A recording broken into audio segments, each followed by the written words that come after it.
Kalau menurut gue masa pakai teknologi blockchain tau. Jadi kita pakai teknologi blockchain itu jadi kayak buat ningkatinnya transparansi di rantai pasokan gitu ya, sama logistiknya ya. Ya, jadi kayak perusahaan tuh bisa ngelacak setiap pergerakan barang. Terus juga pasti ini keaslian dokumen pengiriman biar nggak ada kecurangan atau masalah. Promo sama diskon itu kan banyak tuh, itu jadi Itu dia yang diincar cewek-cewek ya. Kadang juga kalau di online kan dari satu toko doang kan bisa Iya, nyebar bisa banyak gitu ya. Bisa cari Betul. tuh, misalkan di toko ini nggak ada, di toko lain ada.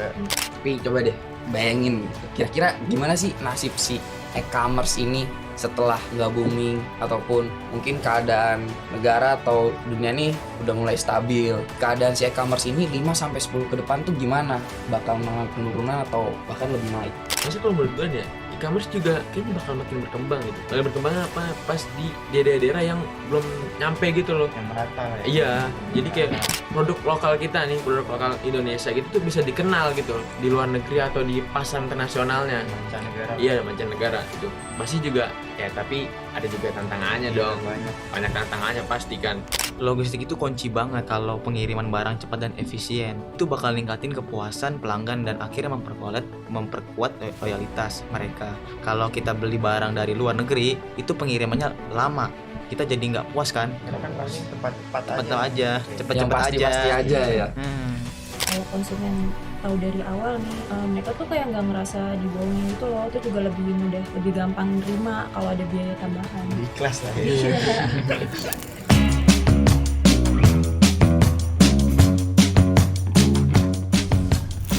Oke guys, welcome di podcast kita hari ini. Kita bakal ngebahas topik yang seru nih pada hari ini. Ada e-commerce dan perdagangan digital. Nggak cuma itu aja, kita juga bakal ngebahas isu-isu terkait geopolitik. Terus ada juga di sini keberlanjutan, bahkan sampai masalah etika dalam perdagangan.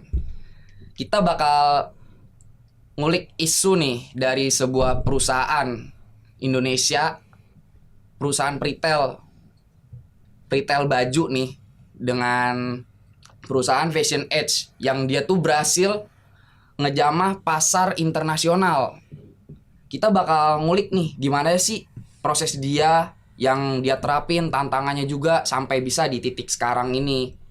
Tapi sebelum dari itu, gue mau kenalin dulu diri gue di podcast ini. Gue Alif Zaki dan ini teman gue yang bakal nemenin kita. Dan gue Seva. Di sini kita bakal menemani kalian selama 1 jam ke depan. Di sini gue nggak berdua aja. Di sini ada 5 bintang tamu yang akan memberikan pendapat masing-masing. Halo semuanya, perkenalkan nama saya Muhammad Arianto Agung Nugroho, biasa dipanggil Agung. Halo semuanya, kenalin nama gua Alexandra Ricardo, bisa dipanggil Alex. Halo semua, nama gue Nevin Fiando Anura, biasa dipanggil Nevin. Halo guys, perkenalkan nama aku Dian. Halo semuanya, dengan nama gue Ali Amin ya, biasa dipanggil Ali lah. Oke, kita udah ngenalin diri kita semua masing-masing. Iya. Di pembahasan pertama nih yang bakal kita bahas di siang ini gak sih? Iya. Gimana kayak becek juga gak sih di luar hujan semua kan? Dong hujan. Untungnya semua bisa hadir ya kan ke sini. Kita mulai nih dari topik pertama, dari tren e-commerce nih yang lagi booming belakangan ini gak sih? Dari beberapa perdagangan digital juga makin tinggi, makin naik ya kan? Pesat lah dia. Pesat ya kan? Terus apalagi pasar digital nih sekarang tuh ngaruhin banget penjualan lintas negara. Contohnya di tadi tuh yang Fashion Edge tuh, perusahaan itu.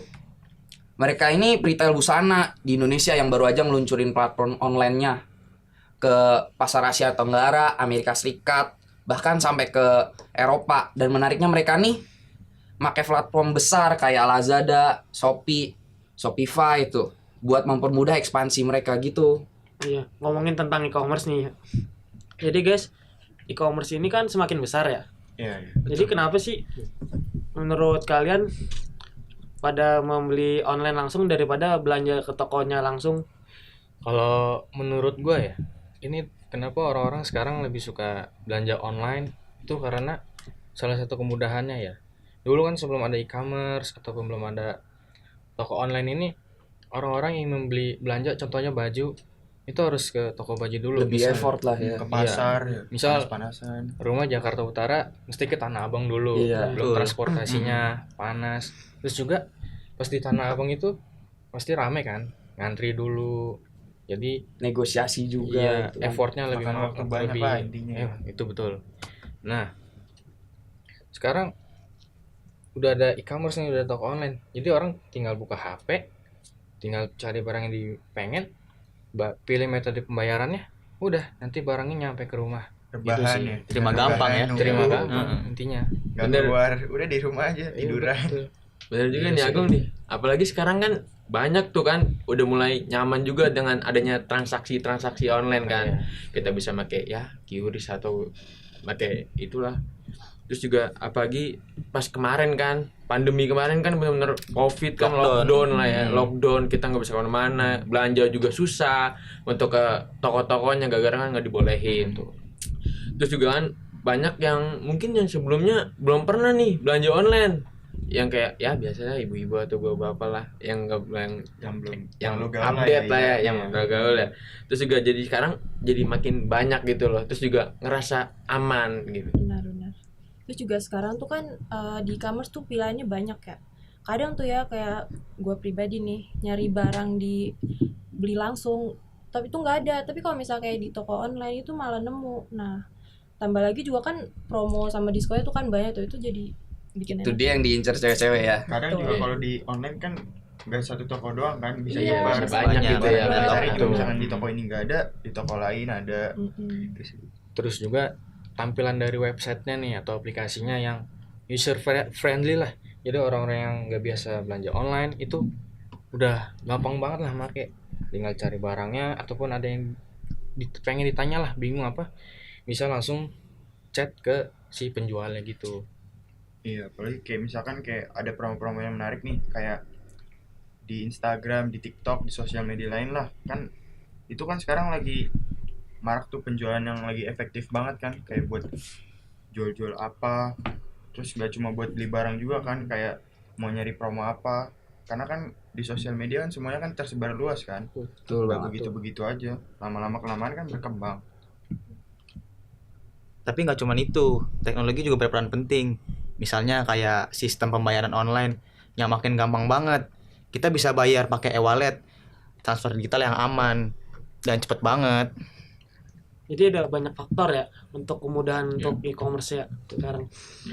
Jadi perkembangan dan teknologi ya seru juga sih. Tapi coba deh bayangin gitu.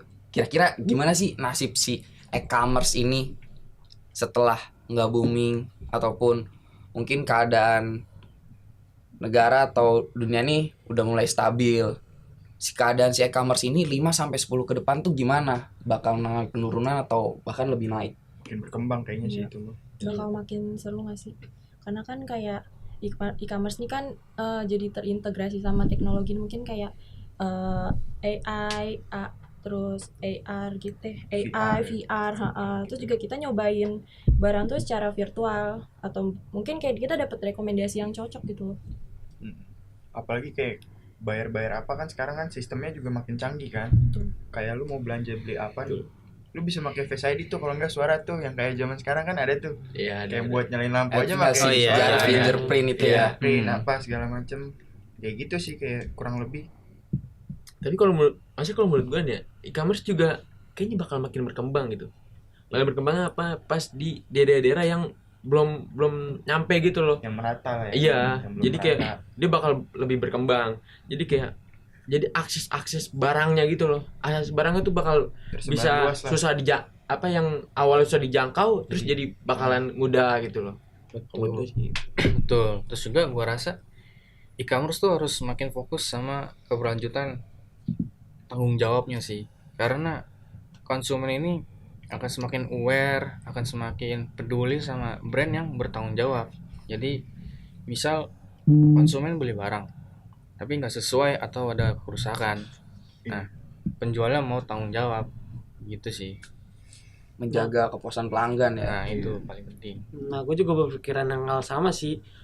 Pasti bakal keren banget. Nah, menurut kalian nih gimana sih perkembangan e-commerce untuk mempengaruhi perdagangan internasional? Menurut gua e-commerce ini tuh benar-benar mempermudah transaksi lintas negara. Kita nggak perlu lagi pergi ke toko atau nunggu lama kiriman barang lewat pos tradisional. Platform-platform kayak Lazada dan Shopee itu udah kayak nyediain tempat yang gampang banget buat orang-orang tuh di berbagai negara buat beli barang yang tanpa hambatan geografis gitu. Nah, apalagi juga kan kita lihat nih tren-tren dari belanja online tuh kan makin banyak ya. Jadi bukan cuma di pasar berkembang tapi juga di kayak pasar maju kayak Eropa atau mungkin Amerika Serikat. Itu jadi peluang besar gitu loh buat perusahaan kayak Fashion Edge itu buat nge-explore pasar baru tuh tanpa punya cabang fisik. Nah, berarti perkembangan e-commerce itu benar-benar pesat dan benar-benar buka peluang baru ya untuk bisnis dan terutama untuk yang mau masuk ke pasar internasional. Iya betul. Apalagi kayak sekarang nih kan kayak nggak perlu punya toko fisik ya. Jadi kayak lu mau jualan di internet, aplikasi apalah gampang kan. Terus jadi kesebar luasnya juga lebih mudah. Lebih rata ya. Iya. Karena di luar negeri semua buat ngejual produk semua bisa dilakukan secara lewat platform gitu. Kayak yang tadi lu bilang tuh Jack, kayak apa? Lazada, Shopee, bahkan ada Shopify itu. Shopify. Kayak ini tuh kayak jadi ngubah inilah cara orang-orang atau sudut pandang orang tuh kalau belanja tuh bisa Bakal lebih mudah iya, gitu ya. berbisnis apalagi kan Itu gokil sih buat menyeluruh jadinya. konsumen ataupun penjual ya. Tapi juga buat pasar-pasar yang kayak di Indonesia gitu loh, itu juga bisa sih menurut gua menjadi peluang emas gitu.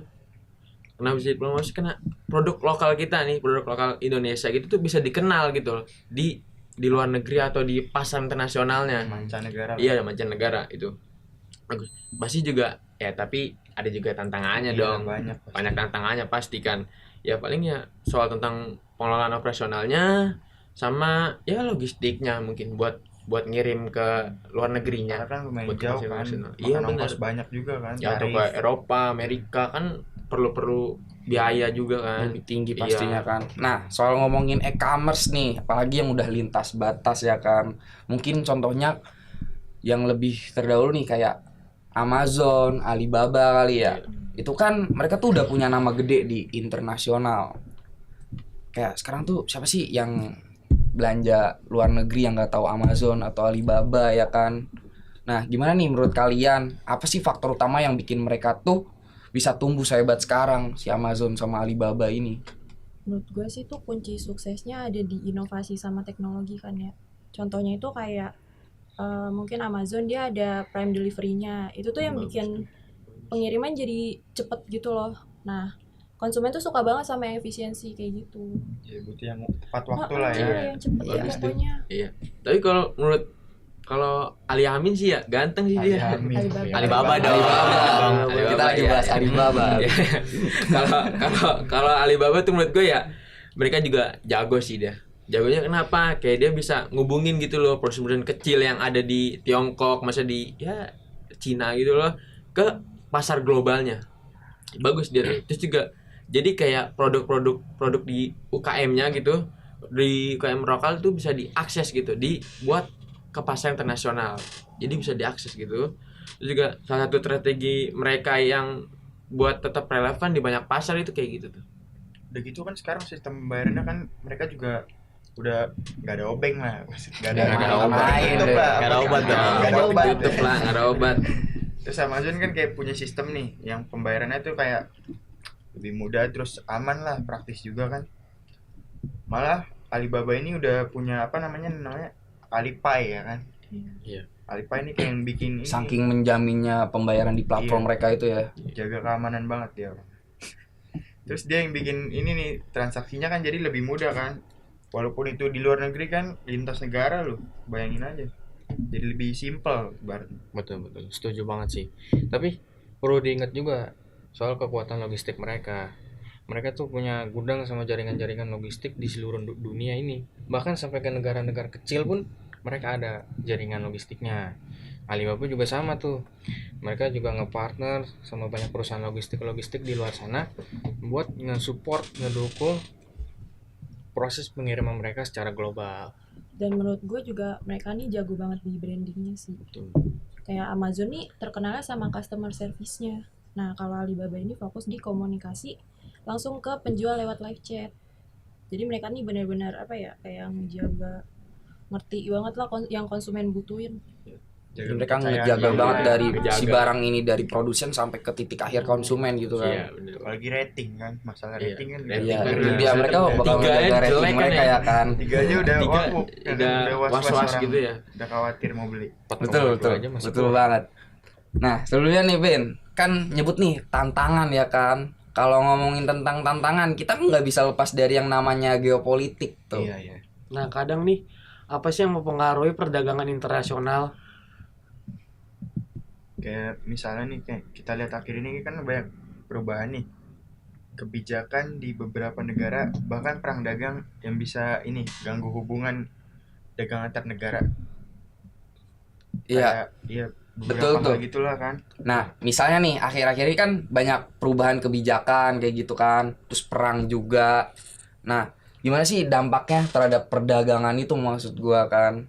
Gimana sih? Mungkin ada yang bisa mungkin. Pastinya ada dampak besarnya sih, apalagi soal tarif impor sama kebijakannya. Pro Proteknya. Protektismenya itu tuh kalau kita lihat Proteksionis. perubahan kebijakan pemerintah atau sekarang dagang bisa mempengaruhi aliran barang. Misalnya kalau ada tarif tinggi antar negara bisa jadi harga barang jadi lebih mahal, terus bikin konsumen tuh nggak tertarik lagi. Kayak antara Amerika Serikat dan Cina yang ngaruh ke harga barang elektronik gitu sih. Tarik Betul. bea masuk gitu. Iya, ya. jadi lebih mahal. Tapi selain tarif juga keamanan data sih harus dijaga, karena itu keamanan data itu kan privasi banget ya. Betul tuh. Banyak sekarang negara-negara lebih ketat ngatur data penggunanya. Ini sih jadi tantangan yang besar ya buat perusahaan-perusahaan e-commerce yang beroperasi itu ke lintas negara. Mereka tuh harus bisa menyesuaikan diri sama peraturan-peraturan di setiap negara-negaranya. Karena pasti beda-beda regulasinya Betul. ya kan. Iya, harus lebih ngikutin agar data itu aman. Iya betul banget tuh Gung. Apalagi kalau ada perubahan mendadak di kebijakan impor ekspor. Terus itu bakal beresiko banget buat pelaku bisnis. Tapi kalau misalnya perusahaan punya mitra logistik yang solid, terus juga sistem distribusi yang efisien, mereka tuh masih bisa buat ngurangi resiko itu. Tapi yang menarik nih ya dalam menghadapi perdagangan internasional. Bagaimana sih perusahaan e-commerce nih bisa beradaptasi misalnya dalam perubahan atau ketegangan internasional? Nah kayak gini juga kayak perusahaan juga harus pintar-pintar milih tau gak sih, sama cari cara alternatif lain gitu. Karena kan nggak mudah ya buat ngebangun hal kayak gini kan. Kalau misalnya kan kayak di suatu negara nih kayak ada hambatan. Nah kita gimana caranya tuh kayak cari negara lain tuh yang lagi fine-fine aja gitu, yang lagi adem ayem aja gitu. Kayak namanya juga negara kan pasti ada aja ya konflik-konfliknya ya. Iya, apalagi Negara soal nih. bahas pasar internasional kan. Iya, ngaruh juga ke ekonominya kan. bener-bener. Apalagi jadi harus pinter-pinter lah. Kita juga harus lihat situasi negaranya ya. Nah, Betul. Terus juga mereka tuh perlu nguatin sistem teknologinya. Teknologi digital tuh bisa bantu banget buat efisiensi perusahaan tuh. Misalnya dalam manajemen inventaris sama proses pengirimannya biar lebih cepet tuh. Iya, dan perusahaan juga perlu untuk fleksibel di pembayarannya. Fleksibel di pembayarannya. Kalau misalnya nih ada ketegangan antar negara yang mempengaruhi mata uangnya. Terus e-commerce juga harus bisa dong buat nawarin opsi pembayaran yang lebih banyak. Kayak contohnya kayak pakai kripto atau sistem pembayaran lokal yang lebih aman dah atau lebih cepat gitu loh. Apalagi tuh kan dengan meningkatnya penggunaan mobile sama e-wallet di banyak negara ya. Orang-orang tuh udah pada pakai e-wallet, jadi tinggal transfer aja kan. Nah, e-commerce nih harus mastiin gitu loh sistem pembayarannya tuh gampang diakses. Kayak bahkan tuh di negara-negara berkembang ya, penggunaan dompet digital itu tuh udah makin meluas lah. Itu pasti banget dipakai di semua kalangan juga ya. Iya, bener. Ini berarti menjadi salah satu peluang buat perusahaan juga ya. untuk bisa meningkatkan pasar internasional meskipun ada konflik atau kendala geopolitik. Iya, bener. Tapi nih ngomong-ngomong soal pembayaran kan, Ya, banyak juga kan yang bilang kalau sistem pembayaran yang cepat terus aman itu tuh jadi salah satu kunci kesuksesan e-commerce kan sekarang di masa depan tuh. Apalagi makin banyak orang yang sekarang belanja online lewat smartphone kayak gitu. Betul banget Mas Ceki. Karena tuh sistem pembayaran yang cepat dan aman itu tuh bakal mendukung kepuasan pelanggan. Dan kalau pelanggan puas, mereka bakal balik lagi. Nah, perusahaan hal ini bisa jadi nilai lebih. Gimana nih kalau kita lihat dari sisi konsumen, tapi apa aja sih yang harus diperhatiin biar aman pas belanja online di tengah ketegangan geopolitik sama perubahan kebijakan-kebijakan itu?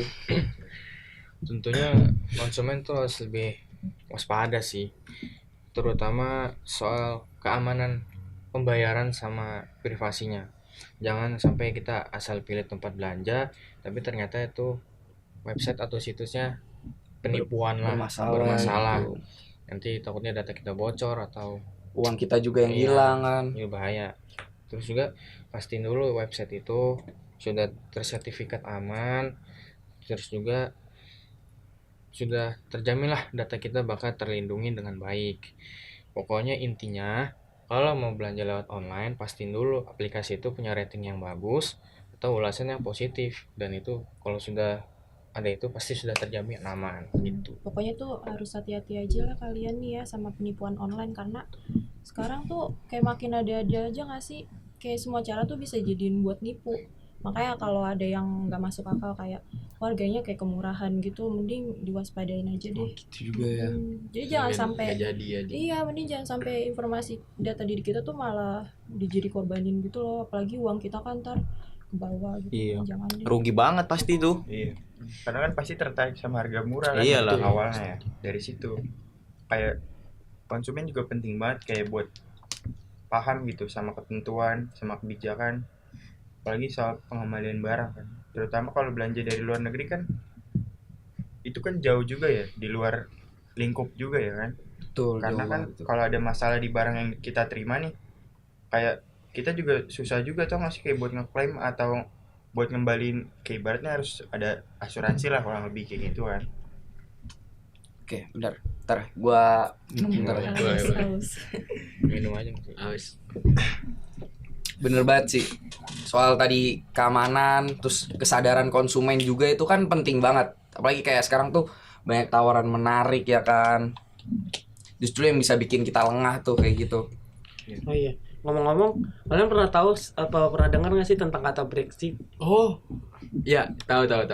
Brexit kan, Brexit itu kalau nggak salah pernah baca di Google apa di web gitu ya. Pernah itu dia tentang keluarnya Inggris dari Uni Eropa bukan sih? Nah, benar banget. Sejak Inggris keluar dari Uni Eropa, banyak perusahaan yang terjadi, apalagi di perdagangan dan bea cukai.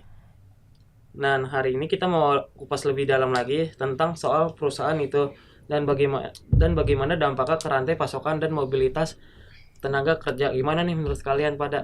Kalau menurut gue sih kalau ngomongin Brexit ya, perubahan paling besar itu terjadi di sistem perdagangan sama produser bea cukai sih.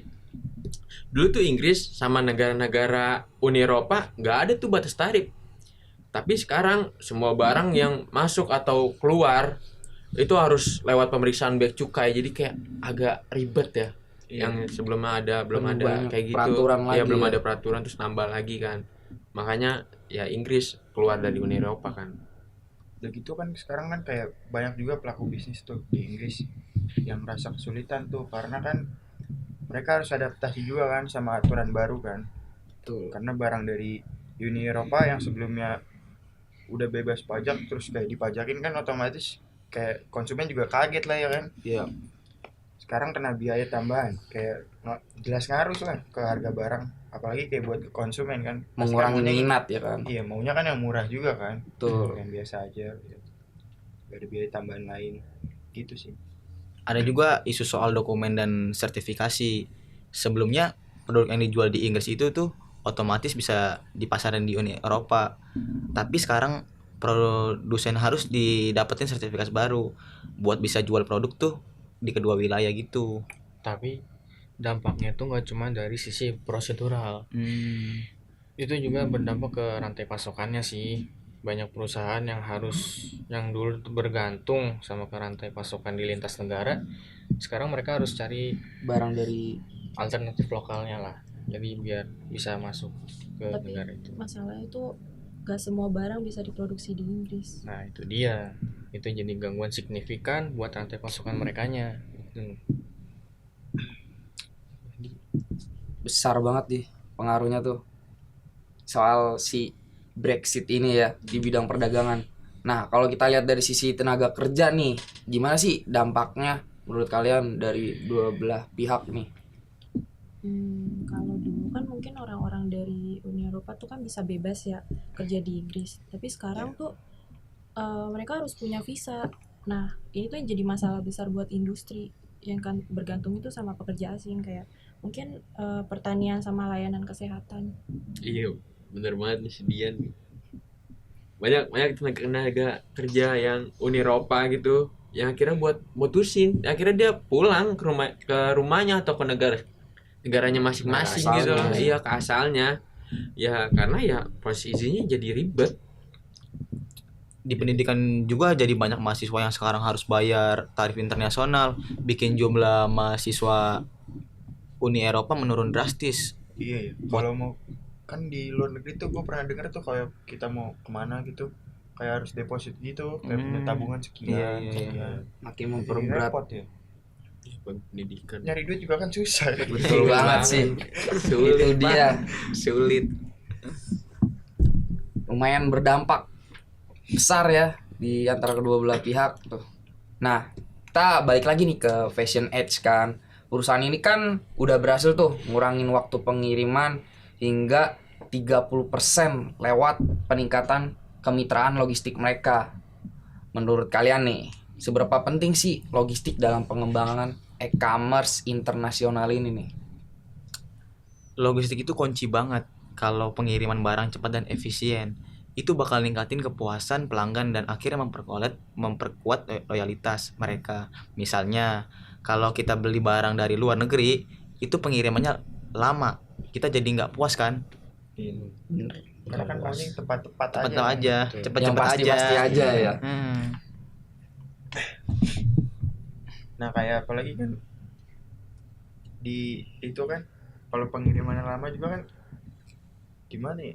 Mau ngapain kita nunggu-nunggu lama-lama Iya. gitu kan? Pasti kita bakal beralih ke platform lainnya nggak sih? Mau nggak mau kan kayak gitu juga kan?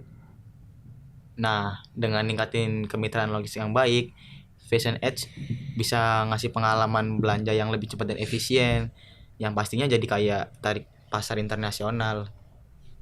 Setuju boleh. Karena kan logistik itu kan juga faktor penentu utama kan. Karena nggak cuma soal pengiriman cepat, tapi kayak efisiensi tuh kayak biaya sama keandalan kan.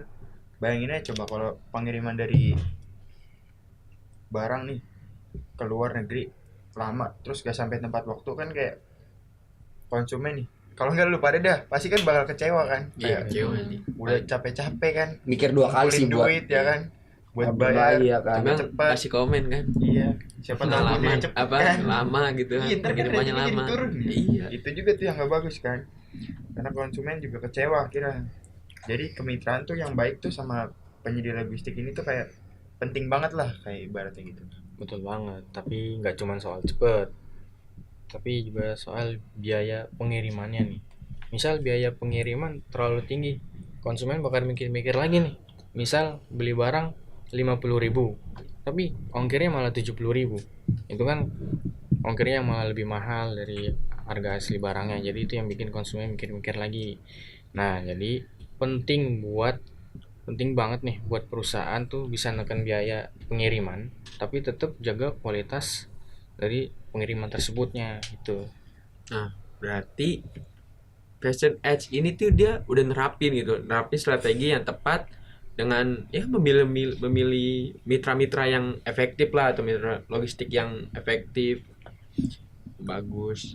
Jadi si logistik ini tuh nggak cuma soal kecepatan aja nih ya, Iya. tapi juga soal mastiin si barang ini tuh nyampe di tempat yang tepat dengan selamat dan tepat waktu juga. Apalagi kalau kita ngomongin tentang e-commerce-nya internasional, barang bisa dikirim dari luar negeri kan. Itu berarti harus ada jaringan yang luas dan koordinasi yang bagus antara lintas negara. Bener banget tuh Mas Pak.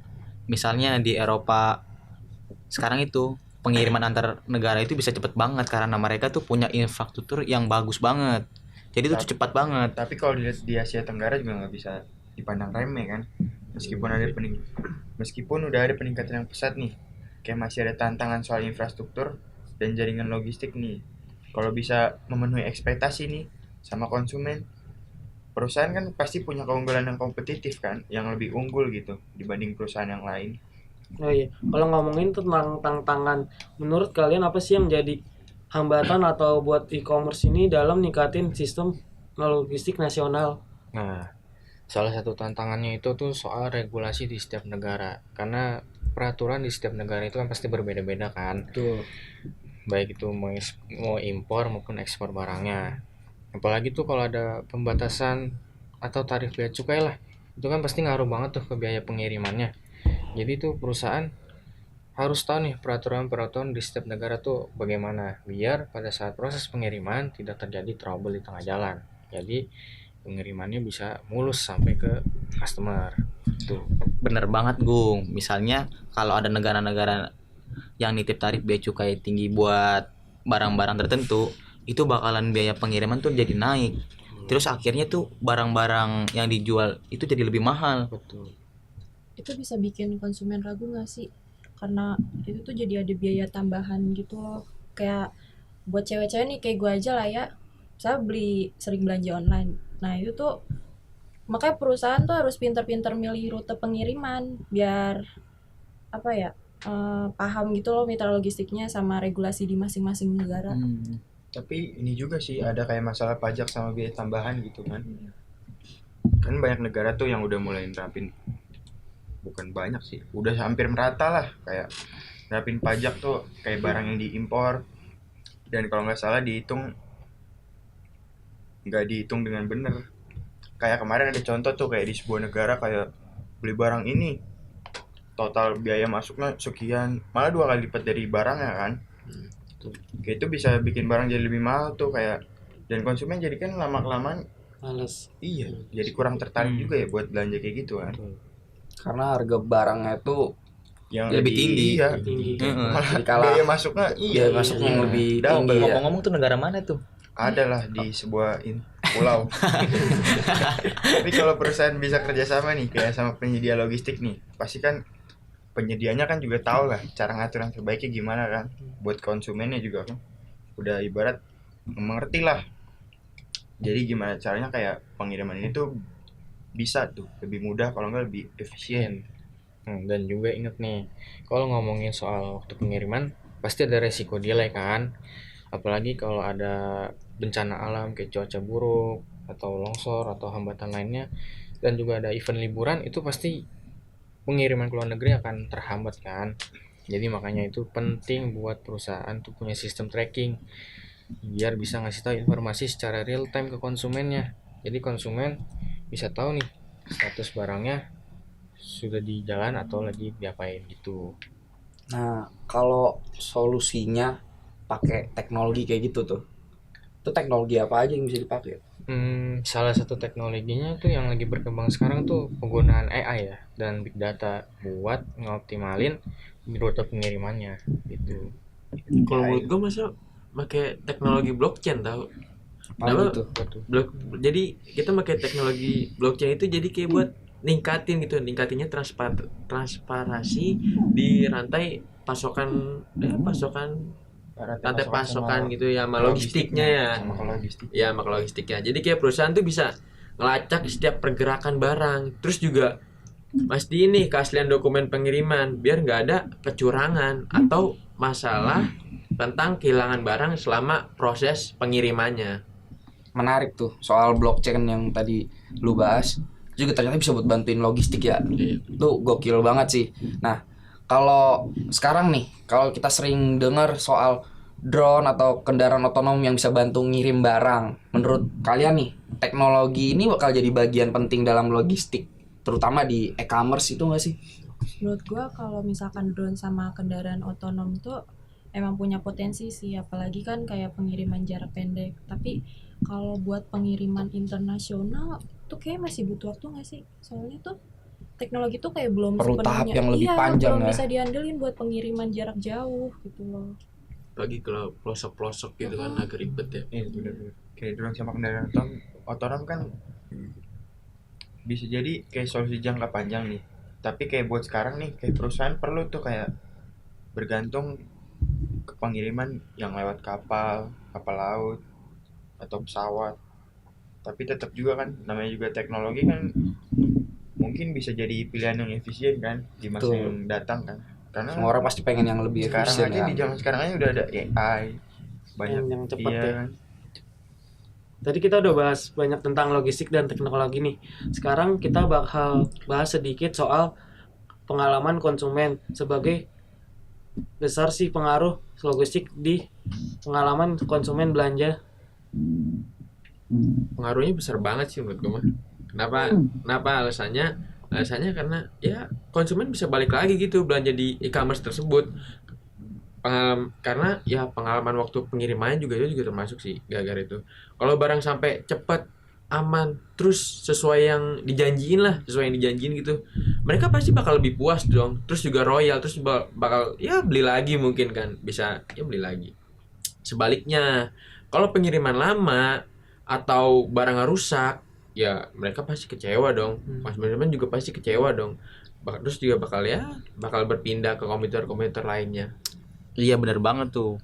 Konsumen tuh sekarang tuh udah mulai ngehargain kecepatan dan kemudahan. Makanya perusahaan yang sistem logistik yang baik buat ngasih pengalaman belanja yang memuaskan, dan nggak cuma soal pengiriman, itu juga soal pelayanan pelanggan yang responsif. Misalnya kalau ada masalah sama pengirimannya, perusahaan tuh harus cepat tanggap buat nyelesain masalah itu. Jadi tuh biar pelanggan tuh puas gitu.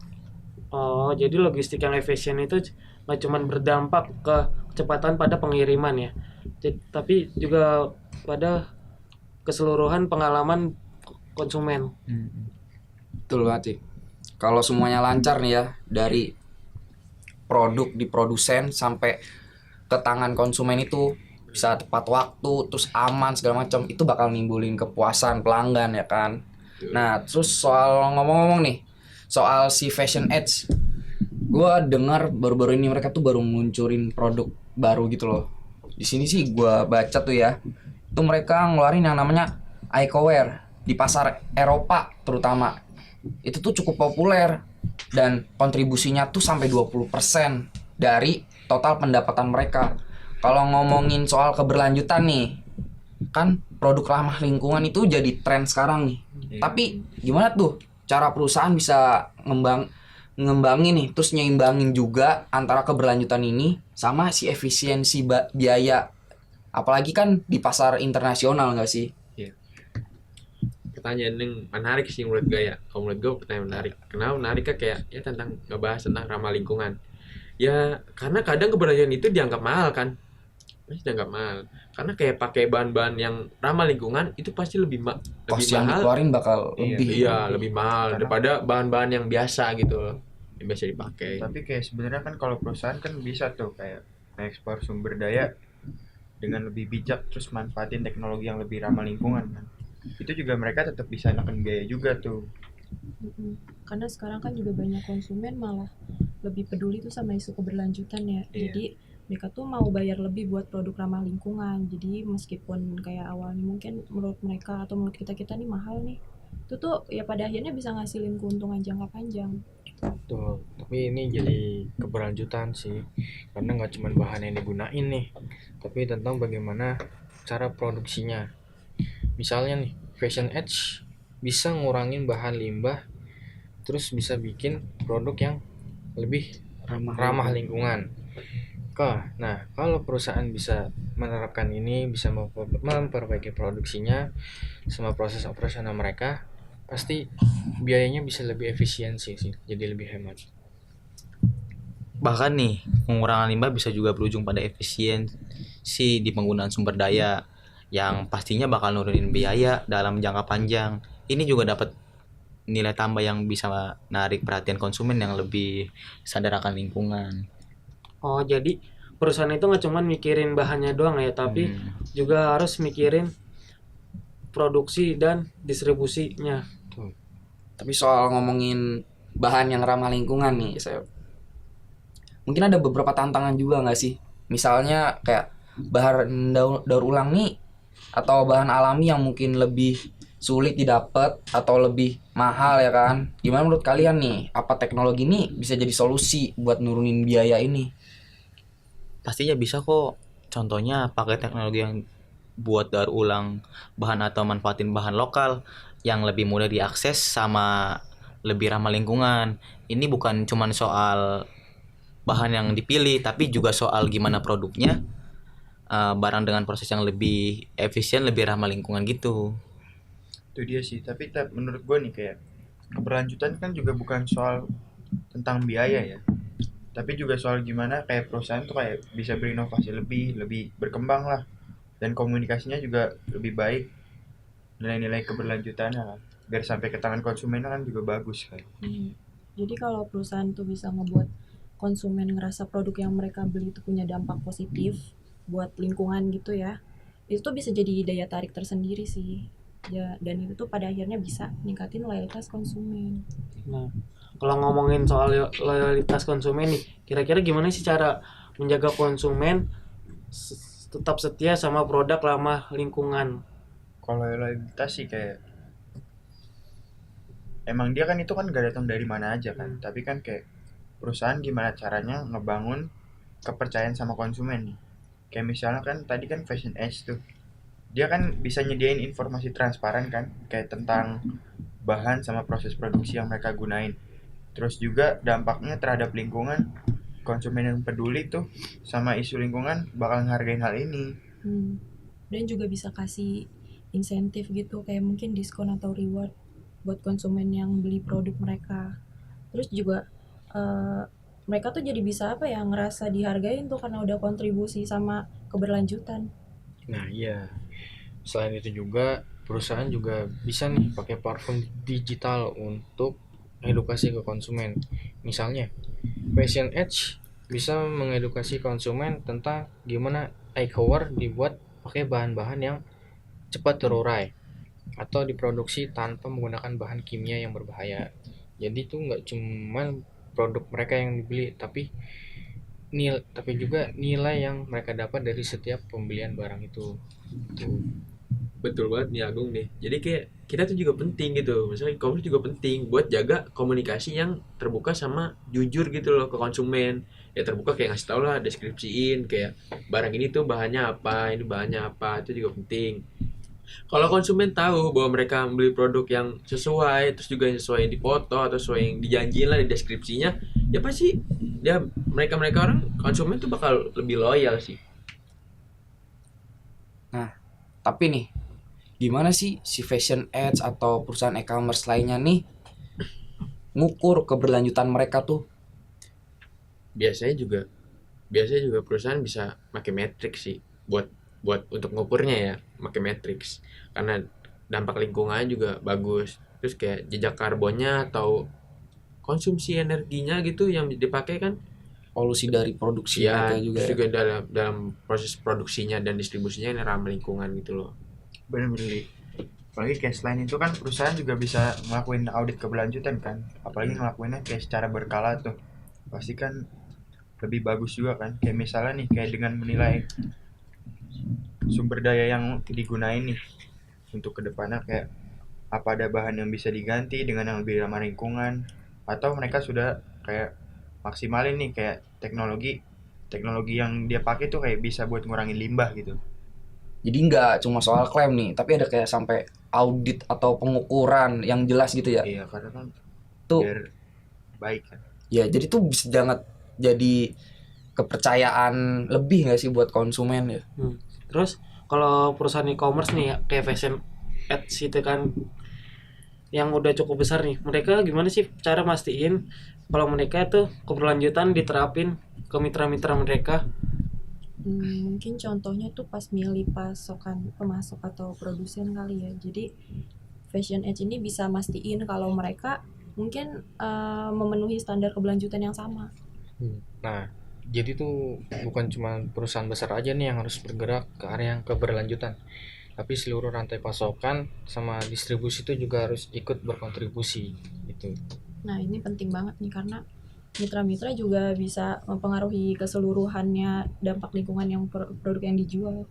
Nah, sekarang kita ngomongin pasar global nih. Kan ya, Fashion Edge kan udah punya keberhasilan di Eropa, apalagi produk eco-wear-nya mereka tuh dijualin. Mereka tuh gimana sih? Menurut kalian keberlanjutan itu diterima di konsumen pasar-pasar kayak di Asia atau Amerika?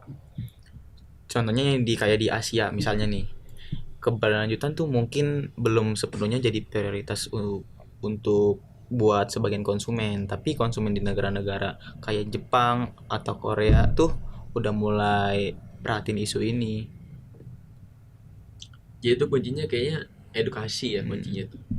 Kalau perusahaan bisa ngasih tahu nilai keberlanjutan mereka dengan cara yang ya memakai cara dengan relevan buat pasar-pasar yang tersebutnya lah gitu, kayak yang ditujunya gitu, ya pasti bakal ada penerimaan yang lebih besar juga dong. Betul. Sekarang di Amerika tuh terutama di kalangan milenial dan Gen Z, isu keberlanjutan ini tuh jadi topik yang besar di sana. Mereka tuh nggak cuma cari produk yang bagus, tapi juga cari yang bisa bertanggung jawab terhadap lingkungan. Jadi kalau Fashion Edge bisa masarin produk ramah lingkungan, bisa masarin produk lingkungan dengan saya kagok. Jadi kalau misal Fashion Edge bisa masarin produk ramah lingkungan mereka dengan cara yang benar dan tepat, itu gua rasa sih bisa jadi peluang yang besar untuk terus berkembang. Jadi nilai plus tersendiri buat si Fashion Edge ini ya. Betul. Kayak di pasar-pasar berkembang ini mungkin di Asia Tenggara kali ya, kayak konsumen tuh lebih fokus ke harga sama kenyamanan. Tapi dari makin banyaknya informasi tentang dampak lingkungan, mereka nih juga mulai buka diri nih terhadap pilihan produk yang ramah lingkungan. Pastinya bagus itu. Perusahaan juga harus, tapi tidak lupa juga perusahaan harus nawarin produk yang tetap terjangkau dong dengan harga gitu. Tanpa walaupun yang misalnya ramah lingkungan, tapi harganya tetap jangkau gitu. Tanpa harus juga ngorbanin kualitasnya. Nah, itu dia tuh yang perlu dijaga nggak sih, kualitasnya nggak boleh sampai turun ya kan pastinya. Setuju banget, Li. Nah, sekarang ada beberapa pertanyaan nih menarik terkait dengan si resiko e-commerce sampai ke lintas batas nih. Pertanyaannya yang pertama nih ada nih. Gimana sih usaha kecil kayak Fashion Edge itu bisa ngurangin resiko e-commerce lintas batas mereka? Kalau buat usaha kecil, mungkin yang pertama harus dimiliki itu tantangan pemahaman, kayak soal regulasi perdagangan internasional gitu. Tapi kayak gini nih, banyak juga nih sering diabaikan lah ibaratnya. Karena padahal kan ini kan intinya penting banget kan. Kayak misalnya nih, kayak setiap negara kan sekarang punya aturannya kan yang berbeda-beda ya, soal apa saja yang nggak boleh, sama apa yang boleh dijual apa enggaknya. Iya, dan itu setiap tahunnya mungkin bisa beda berubah kan ya aturannya kan. Nah, kalau nggak hati-hati berarti kan barang bisa jadi hilang kan, atau nggak bisa sampai belum ke konsumennya. Malah nggak masuk ke negaranya kan. Iya. Nah kayak makanya kan pentingnya juga kan kayak ini kan lu harus tahu juga kan aturan negara yang pengen lu tuju nih, baik kayak soal pajaknya atau biaya-biaya masuknya lah, bahan baku atau produk barang yang diimpor, atau juga soal pemerintahan di sana kan, kayak kondisinya lagi bagaimana. apalagi kondisi ekonominya mereka ya, perdagangan. Berarti juga harus bener-bener pinter milih e-commerce-nya nggak sih? Iya, Buat platformnya. yang terpercaya juga gitu ya, yang terpercaya. Karena platform ini kan nggak cuman buat tempat jualan gitu loh, tapi juga bisa buat ngebantu untuk mengelola macam-macam masalah logistik. Apalagi kalau namanya udah gede kan. Ya, untuk mengelola logistik, pajak, atau mungkin bea cukai masuk juga kan. Platform juga kan yang bagus biasanya punya layanan yang bisa bantu kita buat transaksinya lebih mudah atau lebih lancar gitu kan, biar bisa ngebantu kita dan sesuai aturannya. Jangan lupa juga soal asuransi buat transaksi internasional. Karena kan di dalam pengiriman barang tuh apalagi buat lintas batas ya. Itu tuh kalau ada resiko atau kehilangan barang itu besar banget. Apalagi makin banyak risiko-risiko yang nggak terduga gitu kan Iya. sebelumnya. Jadi kalau barang hilang gitu atau rusak, itu bisa jadi rugi besar lah. Jadinya penting banget ini buat ada proteksi. Betul. Terus juga proses pembayaran juga harus aman. Jadi perusahaan itu bisa menghindari penipuan atau masalah transaksi yang bisa ngerugiin perusahaan. Gitu. Tapi menurut gue nih kayak hal ini juga penting banget tuh kayak buat ngebangun hubungan yang baik lah sama pelanggan, apalagi pelanggan di internasional kan, di luar. Karena kan pelayanan yang sangat cepat kan sama gimana tuh kayak respon kita tuh yang baik lah. Terus juga nggak bikin khawatir pelanggan. Nah itu juga bagus tuh buat ngurangin kekhawatiran lah ibarat. Hal-hal yang kayak gini nih yang meningkatkan kepercayaan pelanggan, apalagi mereka yang lokasi itu jauh di luar negeri, yang mungkin nggak bisa lihat langsung atau kontak Barangnya langsung, iya, Gak ada cara. detail. Nah, gue ingetin juga nih, pokoknya jangan lupa juga komunikasi yang terbuka soal biaya tambahan.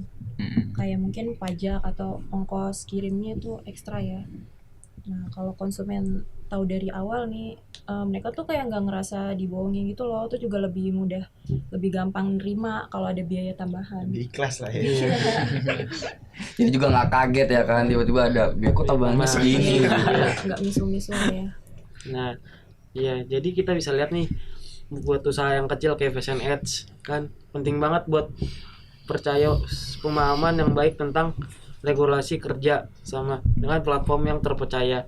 Terus juga kita harus ngasih pelayanan nih yang transparan transparan dan cepat ke pelanggan atau konsumen semua. Itu bisa harus bantu mengurangi resiko yang sering muncul di e-commerce. Nah, nggak kalah menarik dari pertanyaan pertama tadi tuh. Ini ada pertanyaan selanjutnya nih. Apa sih implikasi jangka panjang perang dagang terhadap rantai pasokan global? Jangka panjang perang global lagi. Itu dia. Makanya ini menarik banget pastinya kan. Betul. Perang dagang tuh bisa banget mempengaruhi rantai pasokan global. Biasanya kalau ada perang dagang, negara-negara tuh bakal lebih jadi proteksionis. Jadi mereka bakal ngasih tarif yang lebih tinggi nih buat produk yang mau masuk ke negaranya gitu. Lah, berarti perusahaan yang sebelumnya ngimpor bahan baku murah dari negara yang terlibat perang dagang itu bisa kesulitan dong dapetin bahannya.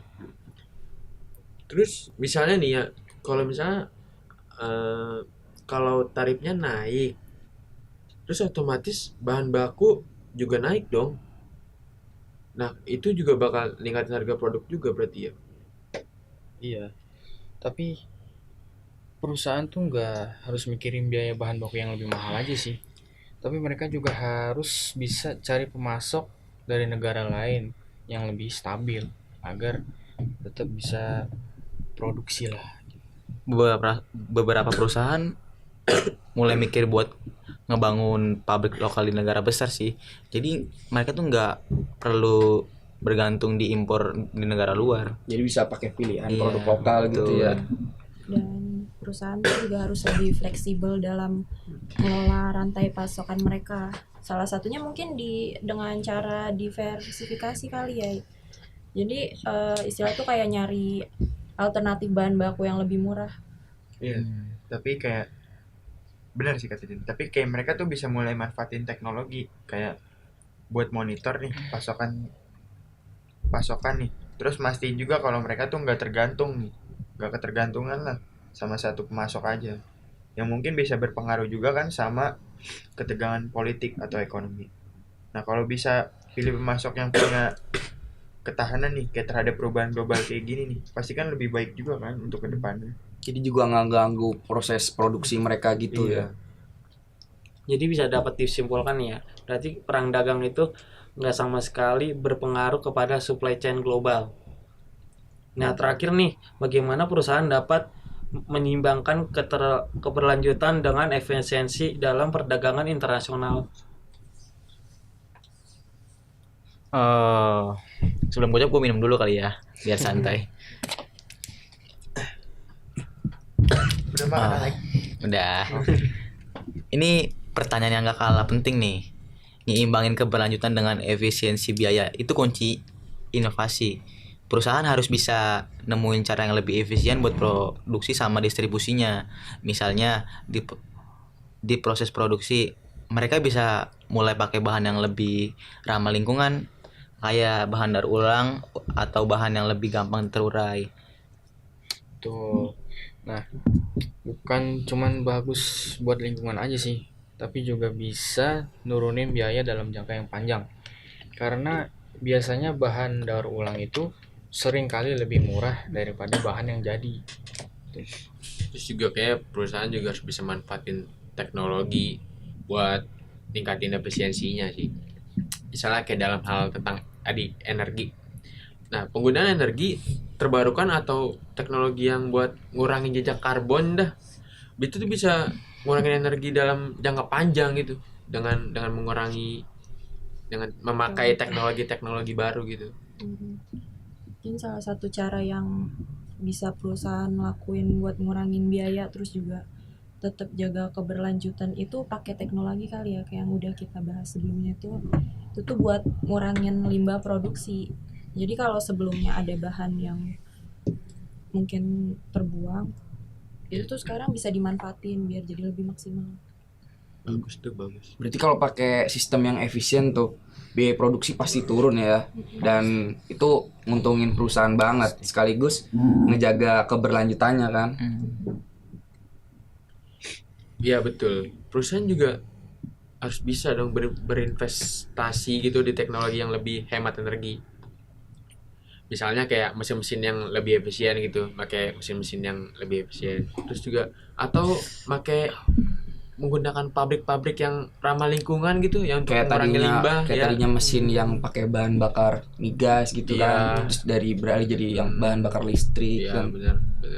Itu juga bisa buat nekanin biaya jangka panjangnya juga. Terus juga ngurangi dampak negatif juga terhadap lingkungan tuh yang bener tuh tadi limbah kan. Itu limbah kan kalau misalnya di sungai kan Tercemar. Pencemaran lingkungan ikan-ikan yang pada tinggi ya. mati kan. Ngurangin itu banget sih. Polusi juga. Iya Polusi, benar tuh. emisi karbon. Iya. Oh, jadi keberlanjutan sama efisiensi biaya itu sebenarnya nggak bertentangan nih dengan beroperasi terus menerus, juga manfaatnya teknologi. Perusahaan juga bisa menjaga keduanya dengan stabil ya. Ya. Yang penting nih kayak mereka juga kan harus punya visi jangka panjang. Terus juga siap kayak buat investasi nih sama teknologi yang bisa nekan biaya sama ningkatin keberlanjutan. Karena itu semua kan yang dilakuin kan bukan cuma buat perusahaan lebih ramah lingkungan kan, tapi juga bisa bantu mereka lebih kompetitif di pasar internasional atau secara global lah ibarat. Oke.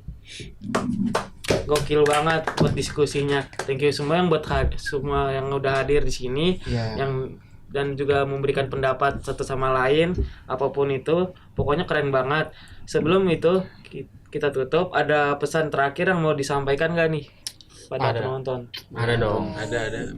Apa nih, Gung? Apa nih Mas Agung? Intinya jangan takut buat nyoba peluang baru di e-commerce, apalagi buat di pasar internasional. Tapi perlu diingat juga nih, harus pilih strategi yang tepat, karena tantangannya tuh di luar sana tuh banyak banget, mulai dari logistik sampai ke regulasi-regulasi di setiap negaranya. Keren banget. Oke, thank you banget nih buat pendengar podcast kita hari ini. Jangan kapok lagi. Terus juga buat teman-teman kita nih udah ngulangin waktunya buat datang buat ngobrol-ngobrol sama kita kalian di sini. Semoga obrolan kita nih di sini nih bisa jadi inspirasi, bisa buat pandangan ke depannya buat pelaku-pelaku bisnis, usaha-usaha kecil di luar sana nih yang mau go internasional ya sih. Yang mau Nah, memulai ya. Iya, itu dia. Baru mau mulai lah. Karena ada yang nggak bisa kan kalau misalnya Betul. kita berani nyoba gitu. Semua. Harus paham-paham teorinya juga. Oke, itu juga Jangan perlu takut juga. gitu kan. Oke, sampai jumpa di episode selanjutnya nih. Gue mau pamit undur diri kan. Gue Alif Zaki. Dan gue Seva undur pamit diri. Semuanya kita. Oke.